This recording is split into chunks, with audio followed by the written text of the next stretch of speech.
দীর্ঘ বাছাই পর্বের লড়াই শেষে অবশেষে পূর্ণ হলো 2026 টি-20 বিশ্বকাপের দল সংখ্যা। শেষ দল হিসেবে বৃহস্পতিবার টিকিট কেটেছে সংযুক্ত আরব আমিরাত। জাপানের বিপক্ষে 8 উইকেটের সহজ জয়ে ইতিহাস গড়েছে তারা। এর মধ্য দিয়ে বিশ্বকাপের 20তম দল হিসেবে নাম লিখিয়েছে আমিরাত।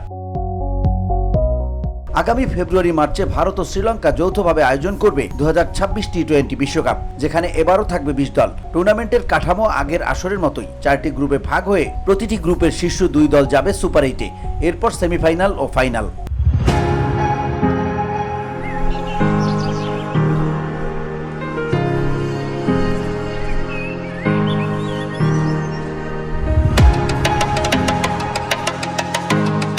বাছাই পর্বে জাপানের দেয়া 117 রানের লক্ষ্য তাড়া করতে নেমে উড়ন্ত সূচনা করে আমিরাত। ওপেনার আলিশা শরাফু ও মোহাম্মদ ওয়াসিম 70 রানের জুটি করে জয়ের ভিত করে দেন। হায়দার আলীর নিয়ন্ত্রিত বোলিংয়ে 3 উইকেট পড়ে জাপান থেমে যায় তুলনামূলক কম স্কোরে। শেষ পর্যন্ত সহজ জয় নিয়েই বিশ্বকাপের টিকিট পায় আমিরাত।